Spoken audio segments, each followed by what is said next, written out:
parle par ton esprit. Et s'il y a quelque chose qui devait sortir de ma bouche qui n'est pas de toi, empêche-la de sortir. Permets que je parle que par toi. Bénis ton peuple. Tu connais les besoins de chacun ici présent. Seigneur, permets que pendant que je parle, si tu as des guérisons à opérer, que tu les fasses. Seigneur, s'il y a des délivrances à opérer, Saint-Esprit, fais-le. S'il y a des transformations à faire, Saint-Esprit, fais-le.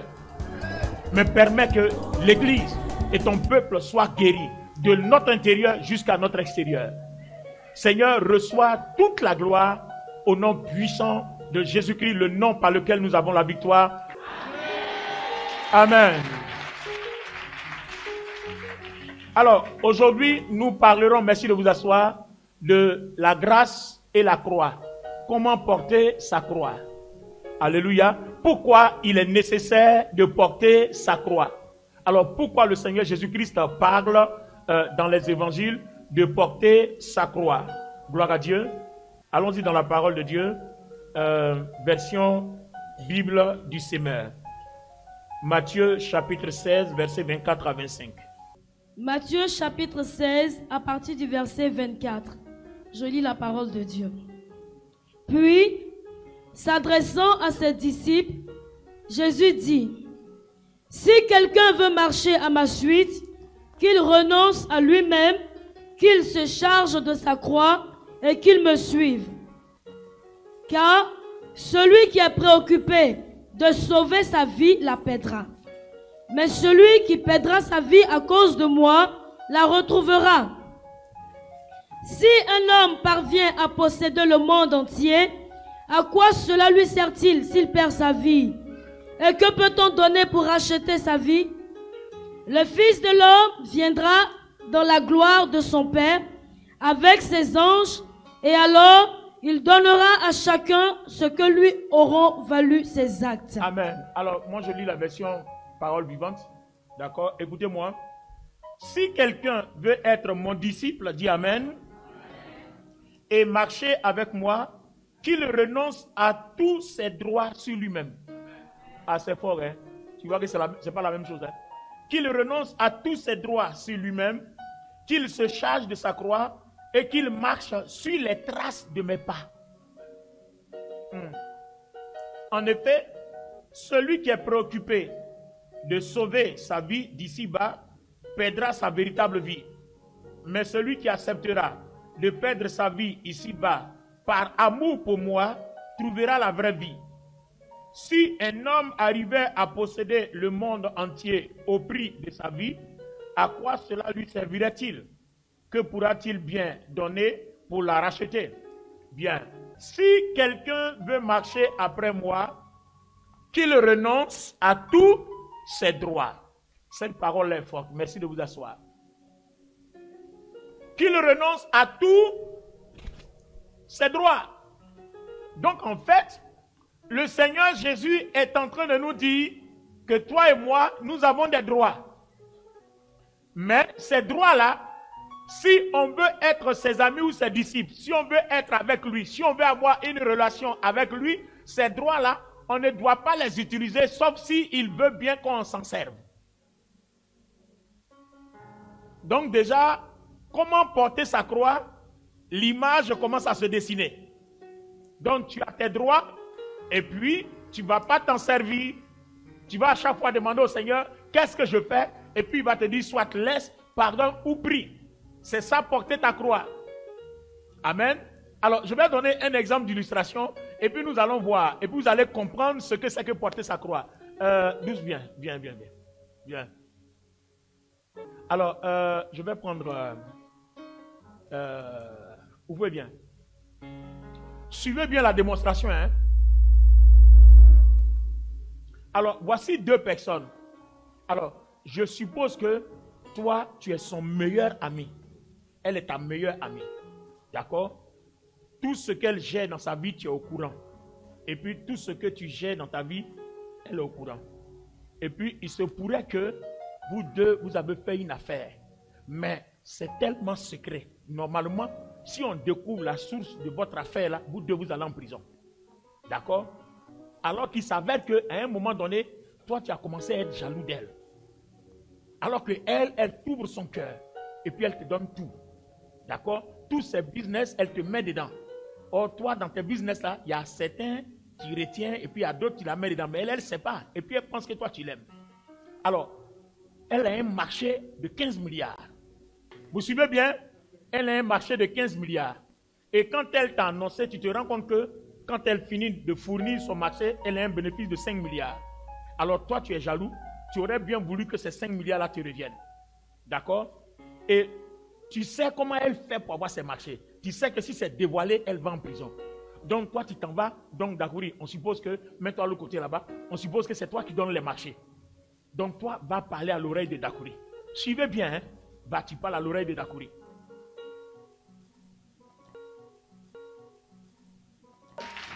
Voilà. Alors reviens au fouet. Suivez bien les amis. Alors, quand elle vient maintenant, va. Tu vas, oh ma soeur, vas-y, oh ma soeur, en tout cas, félicitations. Dieu est avec toi, tu es béni. En tout cas, j'ai prié, j'ai même jeûné pour ton projet. Voilà, en tout cas, vraiment, là même, je sors de 3 jours de jeûne. Je n'ai pas mangé, je n'ai pas bu pour toi. Donc, Douce voit qu'il y a un frère en Christ qui a jeûné, qui a prié, alors qu'il ment. Mais, qu'est-ce qu'elle peut en savoir? Rien du tout. Et puis, lui, il accompagne Douce dans le processus. Et puis, on arrive quelque part, on tombe maintenant sur la validation du dossier et il savait que c'est Dakouri qui doit valider le marché. D'accord? Et maintenant, Dakouri va lui dire, on ne peut plus signer. Et quand on dit on ne peut plus signer, maintenant, Oufoué va dire, non mais comment? Pourquoi on ne peut pas signer? C'est lui qui se manifeste alors que c'est lui qui est à la base. Vous voyez, non? Alors que c'est lui qui est à la base. Donc, entre-temps, elle est dedans toute bleue. Elle ne sait rien du tout. Et finalement, on lui refuse le marché. Et quand on lui refuse le marché, comme elle aussi, elle a une caïd, elle connaît ses rouages pour avoir ses marchés, elle laisse, vous pouvez partir, et puis elle retourne maintenant, donc on va voir Dakouri, tu causes avec lui et puis tu reviens. Voilà. Acclamons le Seigneur. Voilà, maintenant reviens. Donc, comme le marché est lourd, c'est 15 milliards. Et puis elle dit à Dakouri, si ça marche, moi mon bénéfice là, il te donne 1 milliard. Donc, et puis Dakouri lui dit, viens. Et puis Dakouri lui parle. Voilà, reviens, maintenant reviens. Maintenant Dakouri lui dit que, en fait, si j'ai refusé là, c'est à cause de Oufoué que j'ai refusé. Pourquoi? Parce que lui, il a eu combien? 1 milliard. Est-ce que vous comprenez? Donc lui, il ne peut pas perdre ses 1 milliard à cause de son amitié à Oufoué. Vous comprenez? Alors, Douce, ma question, Église, je suppose que ce cas-là s'applique à vous tous. Si vous revenez, qu'est-ce que vous faites de Oufoué? Bon, c'est là maintenant que la Bible va rentrer en jeu et c'est là maintenant qu'on va voir si vous êtes chrétien. Bien. Ah, vous avez vu maintenant. Ah, vous avez vu. Humainement parlant, on fait quoi? On fait quoi? Un vilain garçon comme ça, on le chasse. Un garçon, on fait quoi? On le prend, on le botte, on le chasse. Ça dit quand on le prend même là, si Douce, tu peux le frapper là, tu le suspends et puis abadja, tu le tabasses bien. Quand tu finis comme ça, tu dis, imbécile. Voilà. Je parle humainement. C'est-à-dire pour vous montrer la réaction humaine qui devait être. D'accord? Maintenant, on n'est plus dans la réaction humaine. On est des chrétiens et on veut être de bons chrétiens. C'est là maintenant que la différence se passe. Et c'est là qu'il faut porter sa croix. Donc, quand tu es bon chrétien, qu'est-ce que tu dois faire? Tu dois aller prier pour demander à Dieu, qu'est-ce que je fais de Dakouri?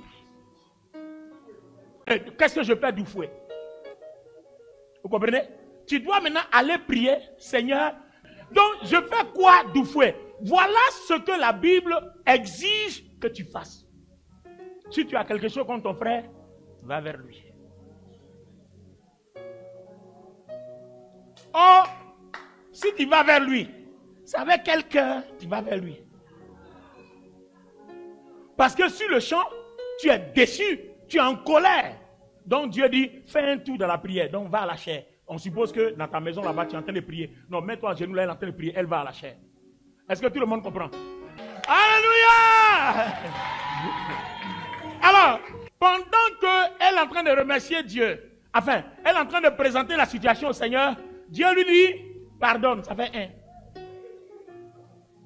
Tu as vu ancien UA, il dit, hein? Tu as vu, non? C'est ça, porter sa croix. Dieu lui dit, pardonne. Bon, douce, arrête de prier, hein? Et puis jette un coup. Non, non, mets-toi à genoux. Quand Dieu te dit pardon, puis tu as entendu la voix là, je suppose que si Jésus est aussi derrière toi, et puis tu me regardes, là, ton cœur est serré, tu vas faire comment? Donc il dit pardonne, et puis en plus maintenant il dit, prie pour lui. Prie pour Oufoué. Donc, pardonne à Oufoué, prie pour Oufoué. Ah, tu as vu, honorable. Ah!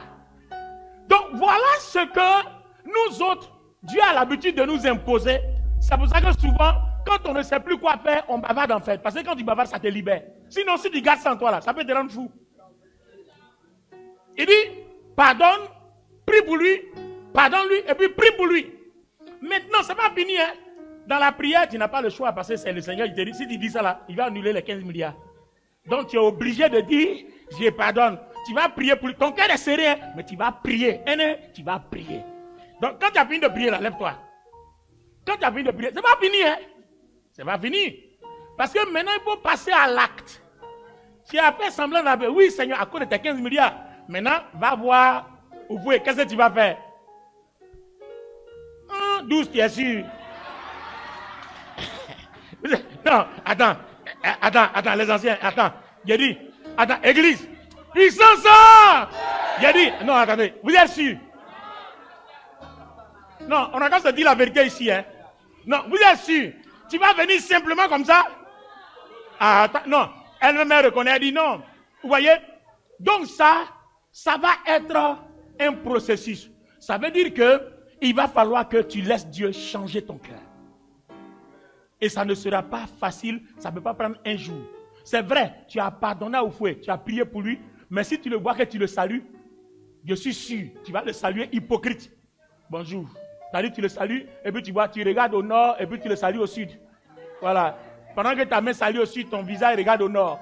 Parce que toi-même, tu sais bien que dans ton cœur, tu n'es pas en adéquation avec ta parole. Alléluia. Merci de vous asseoir. Acclamons le Seigneur. Maintenant, les amis, regardez bien. Ça, c'est la phase 1 de notre message. On s'en va maintenant à la phase 2 du message. La phase 2 du message, on va se poser une question. Pourquoi est-ce que je dois faire un effort, un forcing sur moi pour saluer Oufoué avec un bon cœur sans être hypocrite? Pourquoi? On s'en va dans Marc. Marc chapitre.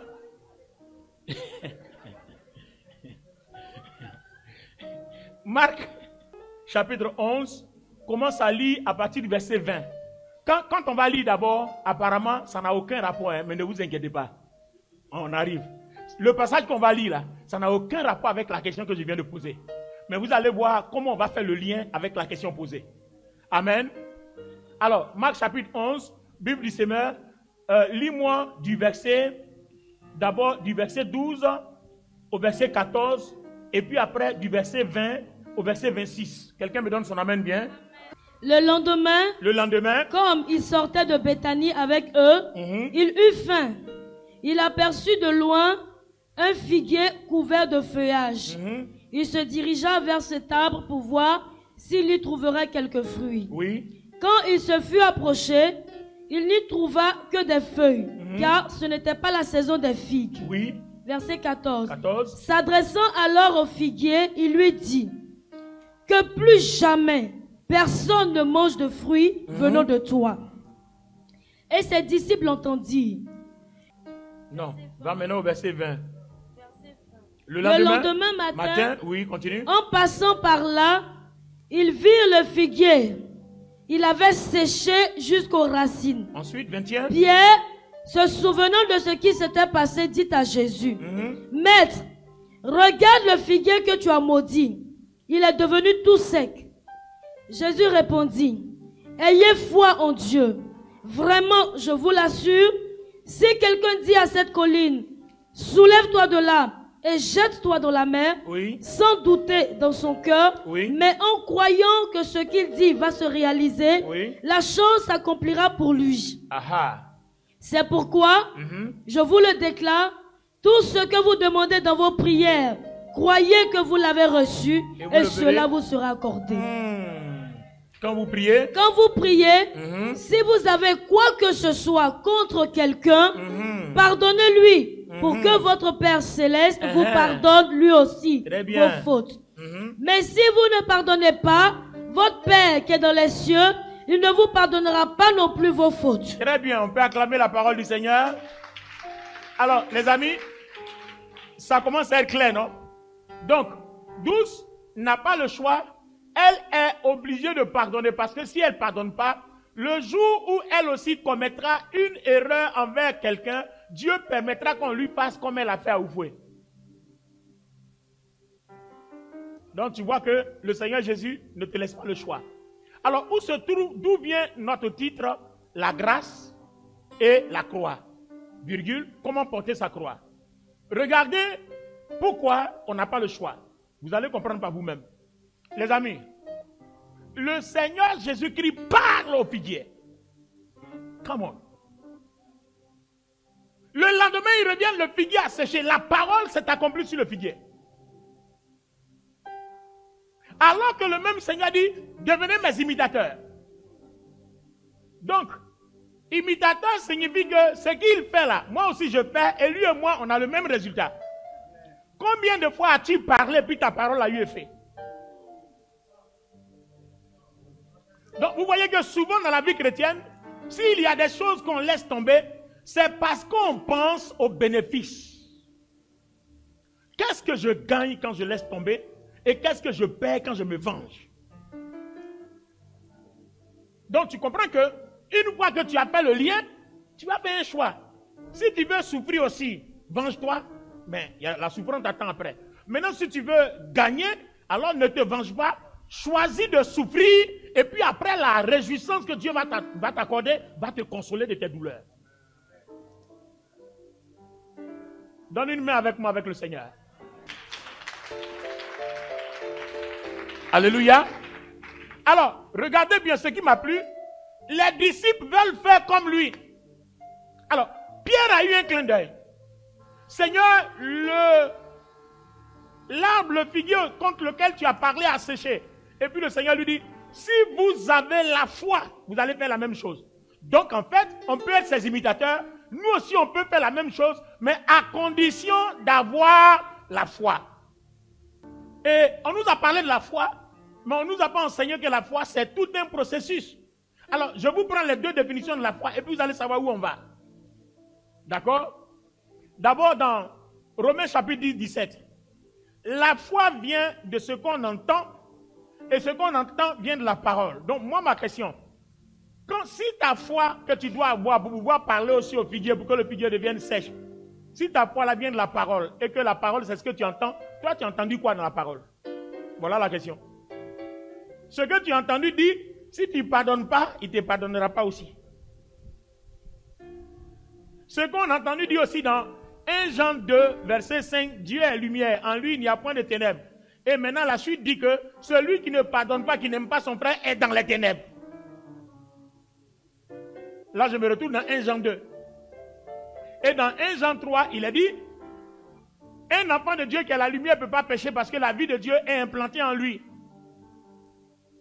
Et le Seigneur Jésus-Christ dit dans Jean 14, le prince de ce monde arrive, mais il n'a rien en moi. Donc toi aussi, en toi, il ne doit même pas avoir de ténèbres. Parce que 1 Jean 4, verset 8 dit que Dieu est amour. Donc si Dieu est amour, là où l'amour siège, là la lumière siège. Donc vous comprenez qu'en fait, quand Jésus parle au figuier, c'est la lumière qui est en lui là, qui va agir contre le figuier. Alors s'il n'y a pas de lumière en toi, qu'en toi il n'y a que ténèbres, il n'y a qu'amertume, qu'est-ce qui va agir? Rien du tout. Alors, si rien du tout n'agit quand tu parles, qui est le perdant? Alors, je vais te montrer pourquoi tu es le perdant.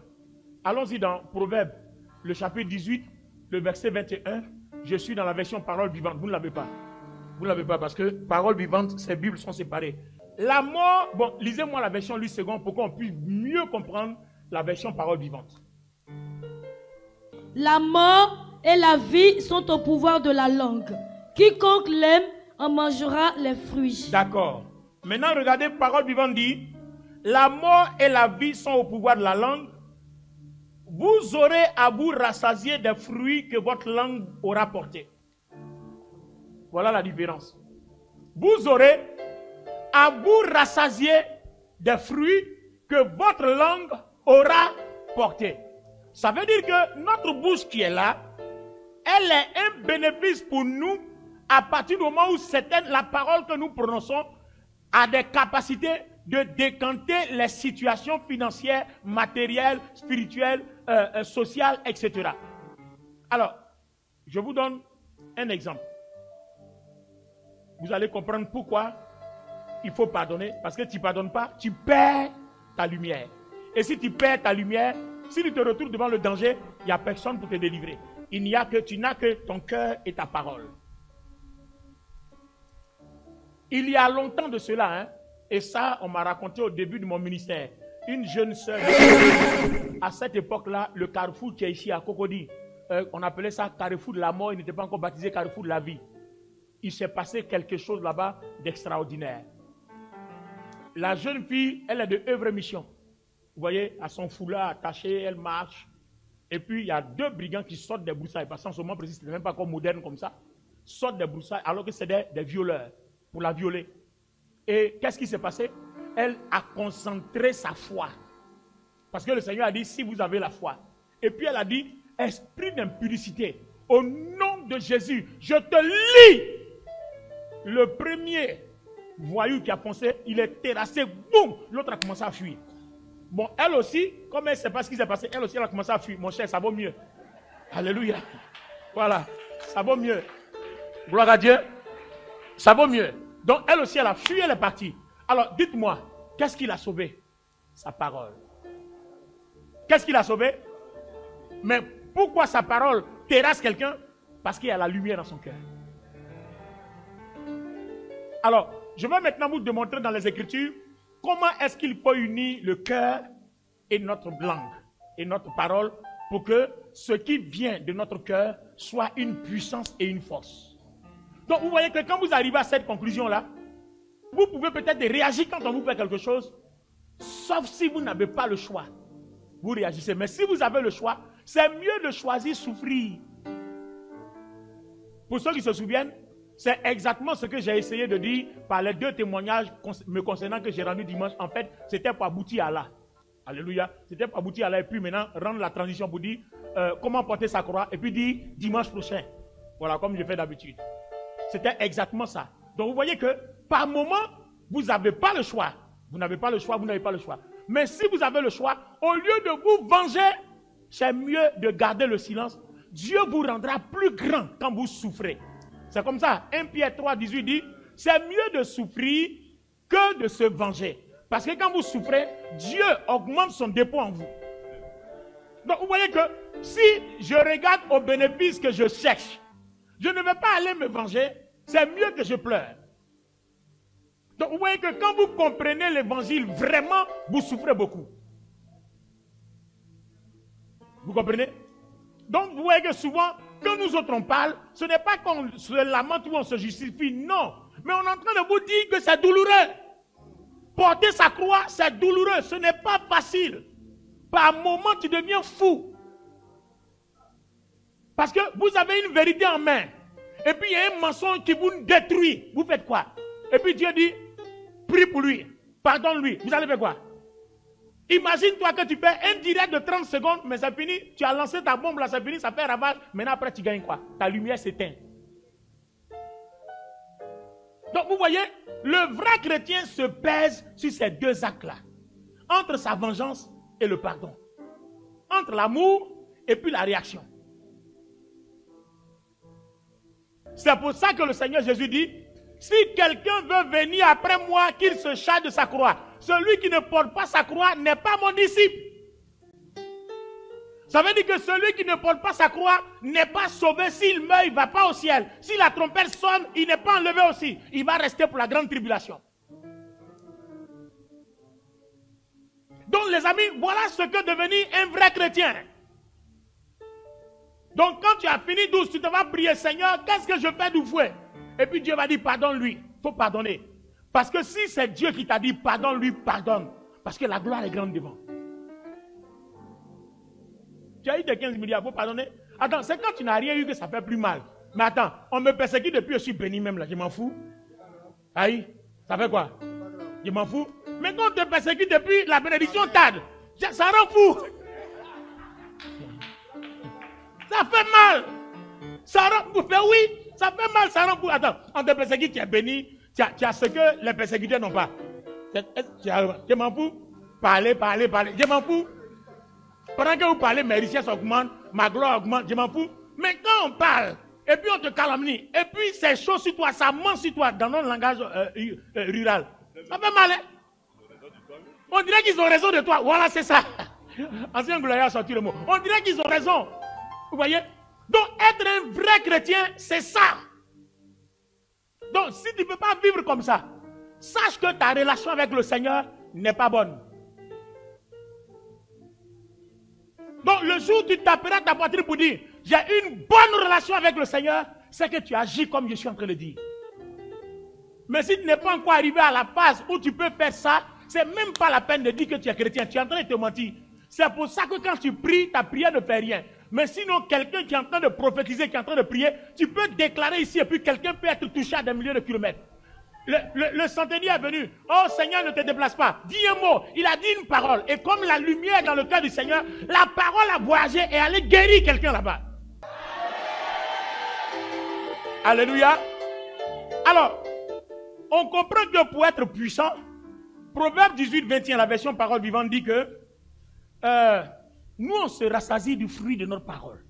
Ça veut dire que ta parole là, elle te sauve au jour de la détresse. Parce que ce que tu appelles vient. Ce que tu déclares arrive. Pourquoi? Parce que la lumière est en toi. Mais pendant que tu déclares, s'il n'y a pas la lumière en toi, rien n'opère. Parce que il y a trois sortes de paroles. Il y a la parole qui sort de par la lumière de Dieu qui est dans ton cœur. Et puis il y a ta parole qui sort de toi-même, de tes émotions. Et puis il y a la parole qui sort du diable parce que tu l'as fait, parce que tu es en colère. Donc il y a trois types de paroles. Alors, c'est pour ça que la Bible dit, quand vous êtes en colère, gardez-vous de parler. Quand vous êtes en colère, gardez-vous de parler. Parce que pendant que tu es en colère, si tu parles, ce qui sort de ta bouche là, ça vient de qui? Alors, allons-y dans Luc, le chapitre 6. Donne-moi à partir du verset 45 la version parole vivante. L'homme qui est bon... Attends, ce verset est tellement important. Quand elle lit, répétez après elle, parce que je veux que ça reste comme l'hymne national dans votre tête à partir d'aujourd'hui. L'homme qui est bon fait le bien. Car il le puise dans le trésor de bonnes dispositions qui sont en réserve dans son cœur. Celui qui est mauvais tire le mal de son fond de méchanceté. Car ce qui jaillit des lèvres n'est que l'expression de ce qui remplit le cœur et qui déborde de son trop-plein. Ah! Donc, c'est le trop-plein de lumière qui déborde là. C'est ça qui te pousse à parler. Donc, en fait, tu ne parles pas quand tu ne sens pas que tu dois parler. C'est ça le chrétien. Et c'est ce que Dieu veut. Même si on t'a fait du mal, merci de vous asseoir. Même si on t'a choqué, même si on t'a blessé, tu ne parles pas tant que Dieu ne te pousse pas à parler. Tu es là et puis tu fais tes yeux sont rouges, et puis tu fais ton cœur bat vite, et puis tu fais mais tu vas parler si Dieu veut que tu parles. Tant que tu ne sens pas que tu dois parler, tais-toi. Ça s'appelle le vrai chrétien. Les amis, c'est l'évangile que moi je prêche ici, hein. Donc, si tu es venu ici, miracle, miracle, miracle, pour partir ailleurs. Ici, là, nous, on prêche ta transformation et le miracle accompagne ceux qui sont transformés. Ben oui, parce que quand moi je lis ma Bible, la Bible dit, les miracles accompagneront ceux qui auront cru. Ça veut dire que tant qu'on ne t'a pas encore appris comment croire, le miracle ne peut pas t'accompagner. Ce n'est pas parce qu'un pasteur onctionneux t'impose les mains que tu as un miracle. Non. Parce que Dieu même va refuser que le miracle t'accompagne. Parce que le miracle accompagne les gens transformés, les gens qui ont cru. Donc ici, notre objectif, c'est de former les gens, les délivrer et les transformer. Quand ils croient, à ce moment-là, le miracle même les accompagne. Parce que Dieu dit dans Deutéronome 28, j'ordonnerai à la bénédiction d'être. Donc, il ordonnera quand tu es transformé, quand tu es délivré et quand tu es formé. Voilà l'évangile. Le Seigneur Jésus n'a pas laissé ses disciples aller faire le ministère jusqu'à ce qu'ils finissent de les former, de les délivrer, de les transformer. Pierre l'araignée, non? Voilà. Donc, tu ne peux pas être comme ça là et puis aller le servir. Ce n'est pas possible. Il faut qu'il te forme, il te délivre, il te transforme. Quelqu'un me donne son amen bien. Amen. Vous voyez? Si quelqu'un ne porte pas sa croix, il ne peut pas être mon disciple. Porter sa croix signifie manifester l'amour pour son prochain et l'amour pour Dieu pour que ta lumière demeure. C'est pour ça que le Seigneur, quand il a parlé au figuier, le figuier a séché. Et il dit à ses disciples, si vous avez la foi, vous pouvez faire la même chose. Or, vous voyez que la foi, c'est tout un processus. La foi vient de ce qu'on entend. Ce que tu entends dit quoi? On dit d'être amour. Donc, va commencer à trouver le processus d'amour là jusqu'à ce que ton cœur change avant de venir opérer par la foi.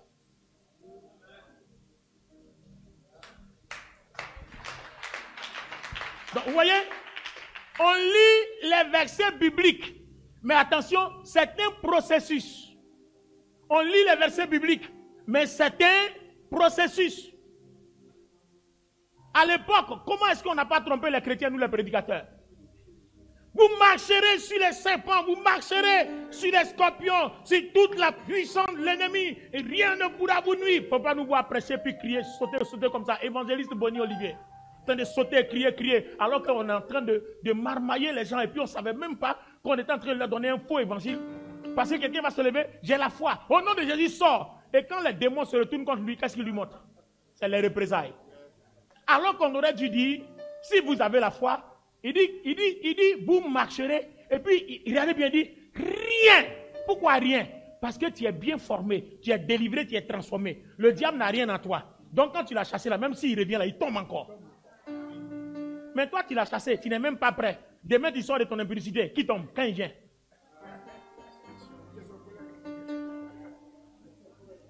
Amen ou amen pas?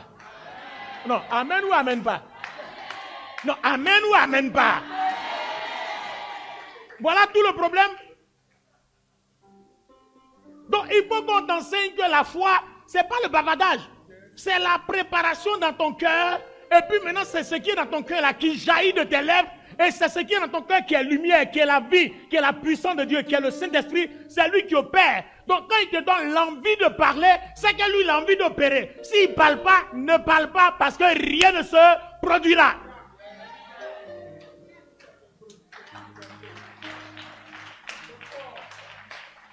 Donc vous comprenez? C'est pour ça qu'il dit, si quelqu'un veut venir après moi, qu'il porte sa croix.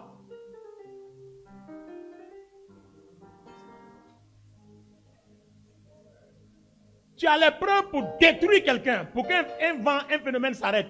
Et puis tu es assis dessus, et puis tu pleures. Ça là, vous avez une fois vu ça? Ça c'est l'homme. Mais spirituellement, Dieu veut que tu pleures comme ça. Pourquoi? Parce qu'il y a plus important. Il y a ta lumière à cultiver.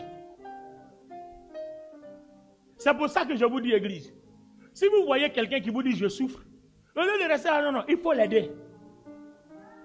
Ou ben oui, quand tu vois quelqu'un qui dit je souffre, il faut l'aider. Même le Seigneur Jésus-Christ, qui a porté sa croix, à un moment donné, il ne pouvait plus avancer. Simon de Cyrène est venu l'aider. Même le Fils de Dieu a été aidé. Même le Fils de Dieu a été aidé. Alors, toi, tu n'as même pas le même niveau de vie de prière, de vie spirituelle que Jésus. Alors, pourquoi est-ce qu'on ne doit pas t'aider? Si Jésus a été aidé, toi, tu es à quel niveau? Au contraire, même là, avant même que tu tombes, même on doit mettre les mêmes, te prendre comme une feuille de tomate ou bien de banane ou bien, enfin, je ne sais pas quoi. C'est pour ça que dans l'église, Jésus dit, si tu vois ton frère souffrir, il faut l'aider. Parce que porter sa croix, ce n'est pas facile. C'est quand tu es converti là que ça ne te dit plus rien. Mais avant que tu arrives à cette transformation, c'est un processus. C'est pour ça que je vous disais tout à l'heure quand je faisais la mise en garde pour dire que d'ici 3 ans et demi, on ne sait pas ce qui va se passer. Parce que c'est un processus, ça peut mettre long. Moi, par exemple, le Seigneur a mis long pour me transformer. C'est-à-dire pour endurer la douleur et souffrir sans me venger. Ça a mis long, hein. Avant, tu me tapes, je te tape. Mais c'est dans ça là que je n'ai rien gagné aussi. C'est dans ça là que je n'ai rien gagné. Donc, à un moment donné, il faut t'asseoir, il faut faire ton bilan. Œil pour œil, dent pour dent là. On ne gagne rien dedans. Parce que œil pour œil, dent pour dent, en fait, cette loi là, c'était pour conduire à la mort. Mais la grâce dit que c'est une nouvelle loi. C'est-à-dire, ce que tu ne peux pas faire, Dieu le fait pour toi. Donc, le Seigneur t'aide. Donc, quelle est donc la différence entre la grâce et la croix? Pour qu'on mette fin à notre message aujourd'hui. Alors, regardez bien. Quand vous prenez la grâce et la croix, il faut faire la différence entre la grâce et la loi. Tu comprendras mieux la croix. Pourquoi je dis ça? Suivez-moi. Suivez-moi. Regardez, la loi dit, si on te tape sur la gauche, toi aussi tu tapes sur la gauche. Voilà. Œil pour œil, dent pour dent. Pourquoi toi tu as m'insulté, puis toi tu as pas tiré, puis moi j'ai commencé à pleurer? À cause de quoi? Hein? Si quelqu'un t'a insulté, insulte-le aussi. À la même dimension. Or, si vous regardez bien, on dit bien cette loi-là a été déposée pour que le péché conduise les gens à la mort, afin que ceux qui n'ont pas envie de mourir viennent vers la grâce. Ah, vous avez compris maintenant? Donc la loi ne sauve pas. La loi a été placée pour que tu prennes conscience que le péché conduit à la mort. La vengeance conduit à la mort. La rancune conduit à la mort. L'hypocrisie conduit à la mort. La méchanceté conduit à la mort. Les divisions, les calomnies et autres conduisent à la mort. Maintenant, quand on arrive à la grâce, Dieu fait quoi? Notre esprit que le diable a lié et qui faisait que quand on nous tape, on veut se venger là, le Seigneur, une fois qu'on est baptisé, il prend cet esprit-là, il le tue, cet ancien esprit, et puis il te donne un nouvel esprit. Donc on est en 2 Corinthiens 5, 17. Si quelqu'un est en Christ, il est une nouvelle créature. Donc ce nouvel esprit-là, qu'est-ce que le Seigneur fait? Le Seigneur prend toi, ton esprit-là, et puis il dépose dans l'esprit de Christ. Donc la lumière de Christ-là envahit ton esprit. Donc du coup, le diable n'a plus de pouvoir. Et Éphésiens 1,13 dit, il scelle ça. Donc même si le diable entre dans ton corps et dans ton cœur, il ne peut plus rentrer dans ton esprit. C'est déjà une garantie. Maintenant, là où tu dois porter ta croix, le Seigneur ne vient pas lui-même s'asseoir dans ton cœur. Jérémie 31, 33. Hébreux 8, 10 dit que il a déposé dans la nouvelle alliance la même lumière dans notre cœur, mais elle n'est pas encore allumée. C'est de ta volonté que toi-même tu dois l'allumer. En faisant quoi? En marchant par l'amour. Parce que Dieu est amour. Donc quand l'amour est là, la lumière est là. Donc le jour où tu fais entrer l'amour, la lumière s'allume automatiquement. Vous voyez? Donc Dieu ne va pas te forcer à marcher dans l'amour. C'est toi qui dois décider de marcher par amour pour que ta lumière là s'allume. Et donc ça c'est ta volonté. Donc Dieu lui a déjà fait sa part à la croix. Toi ta part c'est l'amour. Or l'amour là c'est là qui est le côté difficile. Comment tu vas faire pour que les gens qui sont en face de toi te laissent tranquille sans te nuire? Ça n'existe pas. Tu vas forcément rencontrer des gens qui ont quelque chose. C'est-à-dire là où tu n'as rien fait, on va dire que tu as fait quelque chose. Là où tu ne veux pas faire palabre, on va t'obliger à faire palabre. Ça veut dire que, à un moment donné, ton éducation doit être au-dessus. Ça va t'amener à pleurer, ça va t'amener à souffrir, ça va t'amener à murmurer, mais reste serein, ne te venge pas. Si tu veux bavarder, parle. Moi, c'est ce que je fais. Quand ça déborde là, je bavarde. Et quand tu finis de parler, tu as vidé ton sac, ça te permet de te ressaisir et de repartir de zéro. Amen. Ne vous inquiétez pas, si vous me voyez bavarder, n'ayez pas peur, je ne vais pas me venger. Non, non, non. J'ai dépassé ce stade-là. Le Seigneur m'a aidé depuis, j'ai dépassé ce stade. Amen. Je ne vais jamais me venger. Non, non, non. Fais-moi tout ce que tu veux. Ça va me faire mal comme un être humain. Mais je ne vais jamais me venger parce que je n'oublierai jamais la lumière dans moi. Parce qu'avant d'arriver à ce niveau spirituel-là, j'ai souffert de ça. Je suis passé par des jeunes et je n'ai pas envie de retourner à zéro. Je ne vais pas recommencer. Parce qu'il y a un prix à payer. Le prix de la lumière. C'est ça porter la croix. La lumière a un prix. La lumière a un prix. Tu ne vas pas aller mourir à la croix, mais tu vas mourir à ton cœur. Il faut que tu meurs à ton cœur. Ton cœur doit mourir. La colère qui gonfle ton cœur doit mourir. La rancœur, l'hypocrisie qui gonfle ton cœur doit mourir. Tu dois mourir à ton cœur. Hein, Vadou? Mourir à son cœur. Est-ce que vous comprenez? Dis à ton ami, tu dois mourir à ton cœur. C'est pour ça que l'apôtre Paul dit, si vous voulez être sauvé, il faut mourir. Mais quand il dit mourir, ce n'est pas ton corps, ton âme et ton esprit qui doit mourir, c'est ton cœur. Parce que c'est dans ton cœur que se trouve ta volonté, tes passions et tes émotions. C'est là-bas que les choses doivent mourir. Quand vous avez mal, qu'est-ce que vous faites? Vous vous vengez ou vous choisissez souffrir jusqu'à ce que Dieu vous aide à vous calmer. Voilà ce qu'on appelle mourir. C'est un prix.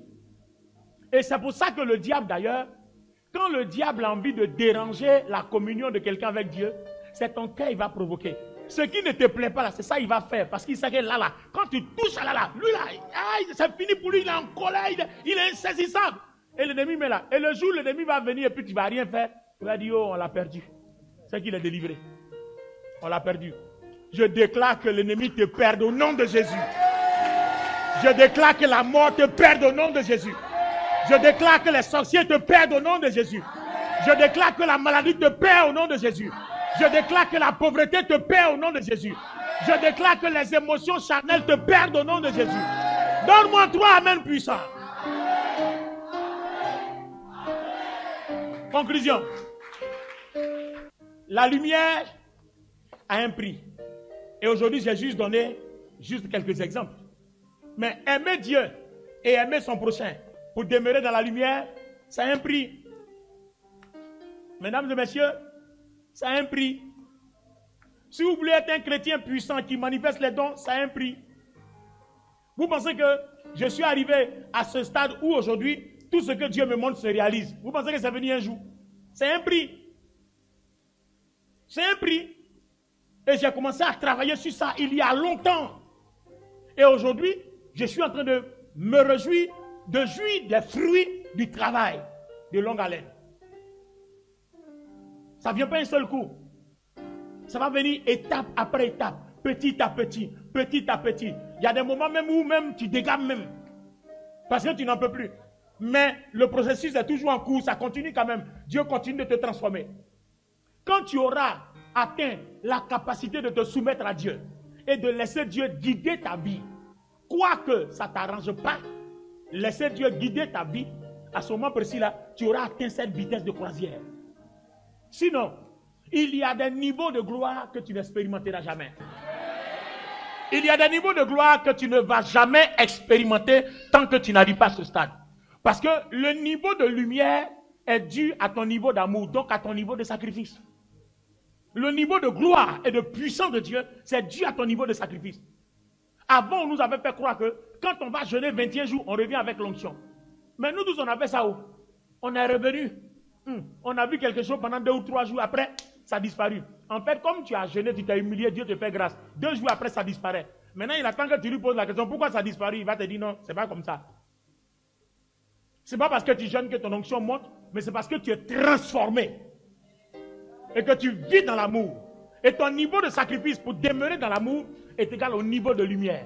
C'est ça qu'on appelle l'onction, la puissance de Dieu. Tiens-toi debout. Au commencement était la parole. La parole était avec Dieu. Et la parole est Dieu. Et à tous ceux qui ont reçu la parole a donné le pouvoir de devenir enfant de Dieu. Alors pendant que nous sommes arrêtés, lis avec moi Jean chapitre 6, 63. Tu lis en 8 secondes et Bible du Semeur et nous allons utiliser ça pour prier. Jean 6, 63. Pendant que nous sommes arrêtés, écoutons la fin. Jean chapitre 6, verset 63. Bible du Semeur. C'est l'esprit qui donne la vie. La chair à elle seule ne sert à rien. Très bien. Les paroles que je vous ai dites sont esprit et vie. Waouh. Alors, l'autre côté, il est écrit. Le second, c'est l'esprit qui vivifie. La chair ne sert de rien. Les paroles que je vous ai dites sont esprit et vie. Il y a une version qui dit les paroles que je vous ai dites communiquent la vie. Lis-moi parole vivante, je vais voir. Je crois que ça doit être ça. Communique la vie. Lis-moi la troisième version. Alors, vous êtes en train de comprendre que, par exemple, pour vous les pasteurs, vous les anciens, peu importe, un chrétien, quelqu'un est malade, tu veux prier pour un malade, ne te précipite pas. C'est pour ça que la parole dit, ne vous précipitez pas pour imposer les mains aux gens. Parce que vous ne savez pas, souvent même là, sa maladie là, c'est une punition. C'est une malédiction. Donc avant d'imposer les mains à quelqu'un, il faut l'exhorter. Il faut qu'il accepte la délivrance, il faut qu'il accepte la transformation. Une fois qu'il accepte de se soumettre, il a ouvert la porte pour que la lumière entre en lui. Parce que si vous priez pour quelqu'un, l'absence de lumière va faire qu'il n'aura pas de résultat. L'absence de lumière va faire qu'il n'aura pas de résultat. Est-ce que quelqu'un comprend? Donc il faut toujours exhorter les gens. C'est pour ça qu'avant de prier pour les gens, on fait ce qu'on appelle la cure d'âme. On te convoque et puis on parle avec toi. Bon, malheureusement, les chrétiens aussi, quand on convoque par là, ils nous mentent. Donc, quand tu as fini de nous mentir, on impose les mains à rien. Tu as dit non, le pasteur, là, Dieu n'est pas lui. Quand il prie pour les gens, ça ne se réalise pas. Mais tu n'as pas compris que toi, en venant, Dieu n'est pas parce que tu es venu pour me mentir. Vous voyez? Donc, il faut dire la vérité pour qu'on puisse t'exhorter, pour qu'on puisse toucher à la racine de ton problème pour savoir quel comprimé on doit te donner. Si c'est paracétamol ou bien si c'est Nivaquine. Bon, je passais par là. Allons-y. C'est l'esprit qui donne la vie. On est dans la version parole vivante. Jean 6, 63. C'est l'esprit qui donne la vie. Il ne s'agit pas de vous nourrir matériellement de mon corps. De mon corps. Très bien, c'est ça. C'est ça. Les paroles que je vous dis sont de nature à communiquer l'esprit et la vie. L'esprit et la vie. De nature à communiquer l'esprit et la vie. C'est-à-dire, je viens de vous annoncer une parole de vérité. Tous ceux qui vont accepter, qui vont faire comme ça, c'est-à-dire, on laissait l'esprit et la vie entrer en eux. Quand vous lisez la Bible, quand vous acquiescez, quand volontairement vous acceptez, vous laissez l'esprit et la vie, c'est-à-dire la lumière de Dieu, entrer en vous. Donc, quand toi aussi tu parles, que ton cœur est rempli de lumière, ce que tu fais sortir de ta bouche, c'est l'esprit et la vie. Par exemple, vous m'entendez parler, non? Vous entendez un son? Est-ce que quelqu'un voit la parole? Non, tu ne vois pas. C'est parce que c'est l'esprit que tu ne vois pas. Oh, je n'ai pas entendu ton amen. C'est parce que c'est l'esprit que tu ne vois pas. C'est pour ça que quand tu dis à un sorcier, au nom de Jésus, si vraiment la parole est venue de ton cœur, de la lumière de ton cœur, tu lui envoies l'esprit de vie. Oh, lui, il est ténèbres. Quand la lumière frappe quelque chose qui est ténèbres, il n'y a rien à faire, il sera vaincu. Parce que les ténèbres, peu importe leur grade, ne résistent pas, ne serait-ce qu'à la petite vraie lumière. Non, parce qu'il y a la fausse lumière. Satan aussi se déguise en ange de lumière. Donc il y a la vraie et il y a la fausse lumière. La vraie lumière, c'est celle qui vient de l'amour. Mais toi, tu n'as pas amour dans ton cœur et puis tu opères les miracles. Un jour, tu vas nous dire le pouvoir qui te fait opérer les miracles alors que ton cœur est mauvais là. Bon, je passais par là.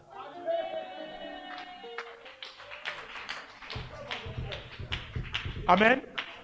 Alors, n'oubliez pas qu'à partir d'aujourd'hui, je veux que vous partiez avec vous finissez ce message-là avec ce verset-là dans la tête. Jean 6, 63. Les paroles sont esprit et vie. Les paroles communiquent la vie. Donc toi aussi par la parole, tu peux communiquer la vie à quelqu'un. Comme le Seigneur par sa parole te communique la vie, toi aussi tu communiques la vie. Mais il faut écouter ton cœur. Si tu écoutes ton cœur, vous n'avez pas vu souvent quelqu'un fâché et puis toi tu es calme. Et puis tu prends la personne doucement. Et puis tu lui parles doucement. Quand tu finis là, ça glace. Ça apaise le cœur. Pourquoi? Parce que tu t'es servi de l'amour pour lui parler. Donc la lumière éteint les ténèbres. Oh, ça va être l'objet d'une autre prédication. Amen. Alors ce soir, nous allons parler à nos montagnes. Alors, comme ce n'est pas l'amour que la lumière de Dieu opère, je ne sais pas si actuellement ton cœur est amour ou pas. Donc ce que je vais te demander, on va faire 1 minute pour se repentir. On va demander pardon à Dieu pour nos méchancetés, pour nos agressions, critiques, calomnies, mensonges, tout ce qu'on a sorti de nature à détruire les gens, là où on s'est associé avec des ennemis pour combattre quelqu'un. Enfin, peu importe. Tu vas demander pardon à Dieu. Je te laisse 1 minute et puis après, on va parler à nos montagnes. Tu vas parler à la maladie dans ton corps. Tu vas parler contre lui. Et si la Bible est vraie, moi je crois que la Bible est vraie, vous allez voir que beaucoup vont rendre témoignage à partir d'aujourd'hui. Parlons au Seigneur. Je me base sur Proverbe, le chapitre 18, le verset 21, qui dit quoi? Il dit, tu te rassasieras du fruit de tes paroles.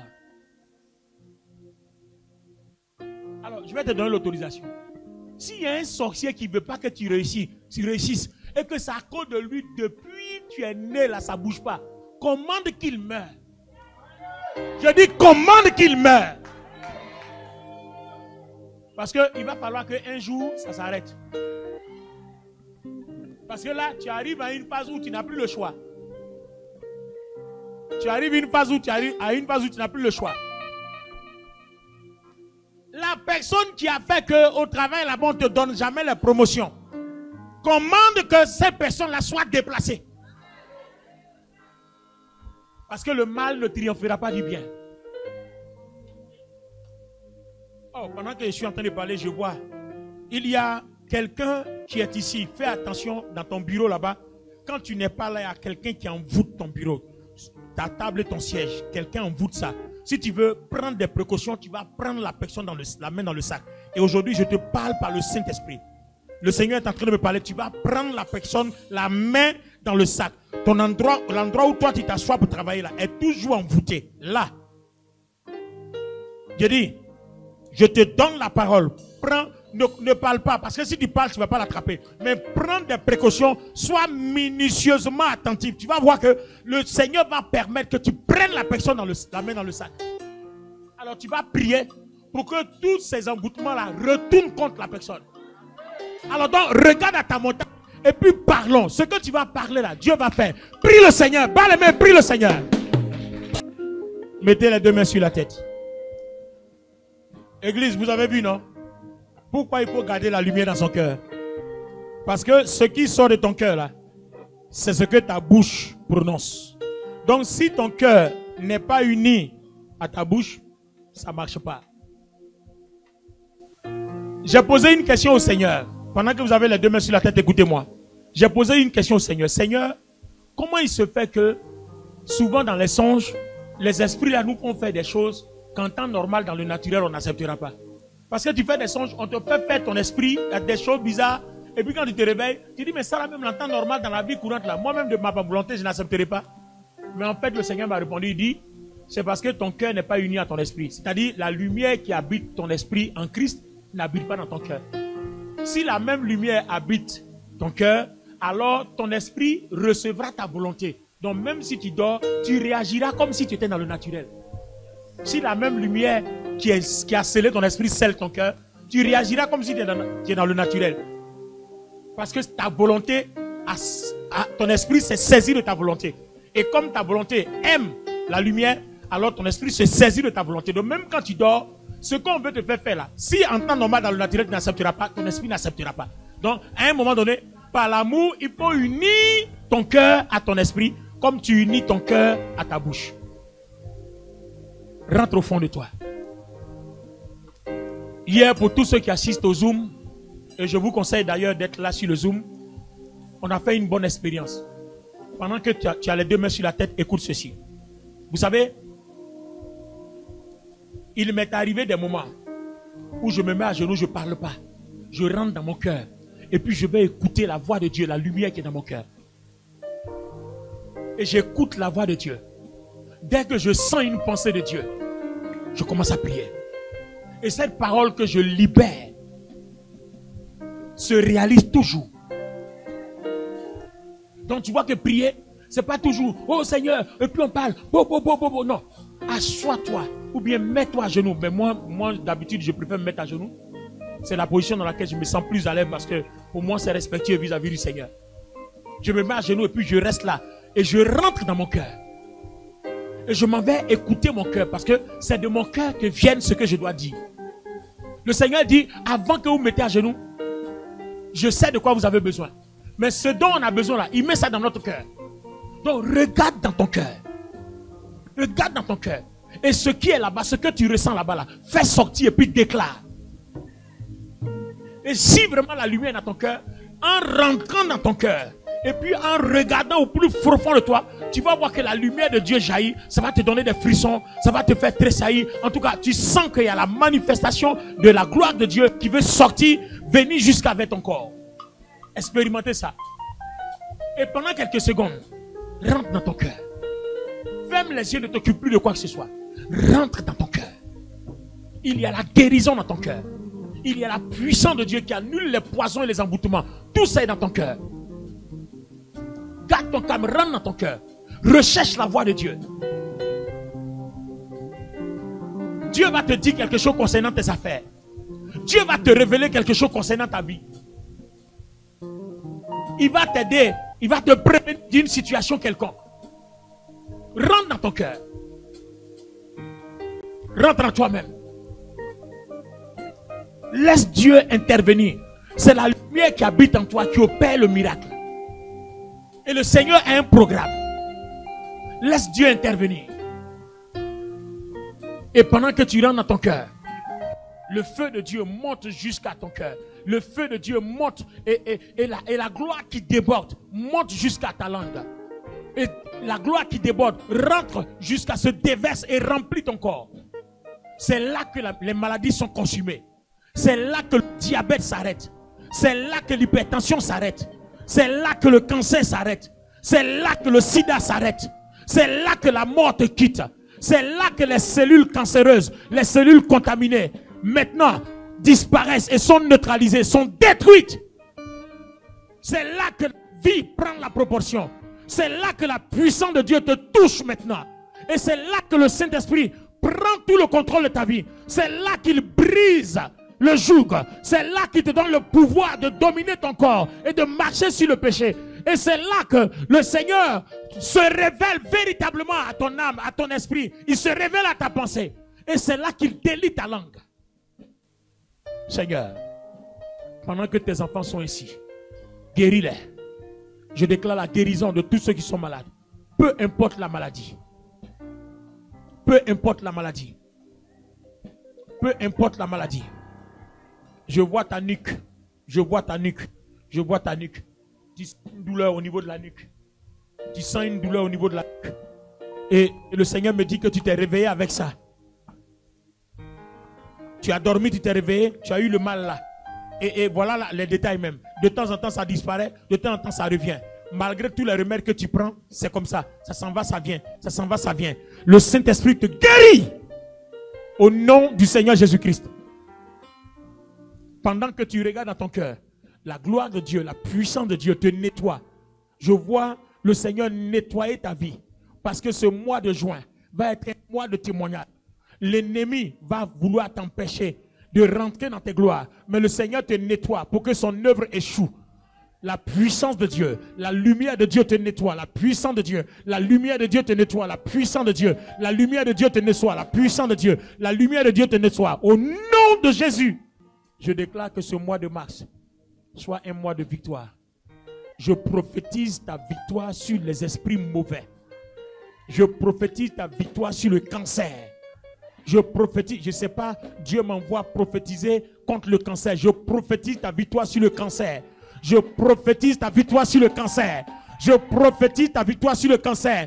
Si la médecine t'a annoncé que tu as un début de cancer, là je suis en train de déclarer par le Saint-Esprit ta guérison et ta délivrance. Reçois ta guérison au nom de Jésus-Christ.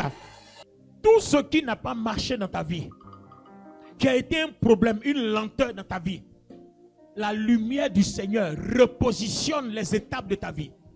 Donne-moi un amen bien. Je dis la lumière du Seigneur repositionne les étapes de ta vie. Je déclare ton mois de mars béni. Pendant que je suis en train de déclarer ton mois de mars béni, je vois une vision. Vous voyez, on est dans le mois de mars et pendant que tu marches, je vois la lumière de Dieu comme des boules de feu qui marchent devant toi, qui te montrent et qui nettoient le chemin. Qui nettoie le chemin, qui nettoie le chemin, qui nettoie le chemin, qui nettoie le chemin, qui nettoie le chemin, qui nettoie le chemin, qui nettoie le chemin, qui nettoie le chemin. Pendant que je parle, l'onction est sur toi. Pendant que je parle, la puissance de Dieu est sur toi. Pendant que je parle, la gloire de Dieu est sur toi. Pendant que je parle, l'onction de Dieu est sur toi. Voici la puissance de Dieu qui te montre le chemin au nom de Jésus-Christ. Le Seigneur va opérer des délivrances. Vous allez voir, voici le détail que le Saint-Esprit me donne.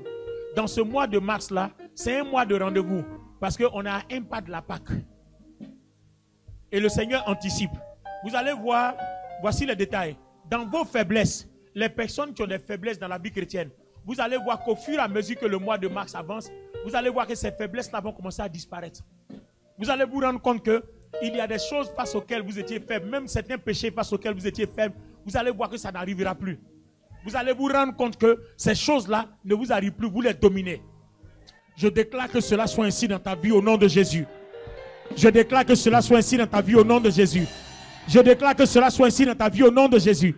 Je déclare que cela soit ainsi dans ta vie au nom de Jésus. Je te déclare béni. La lumière de Dieu sécurise ton mois de mars.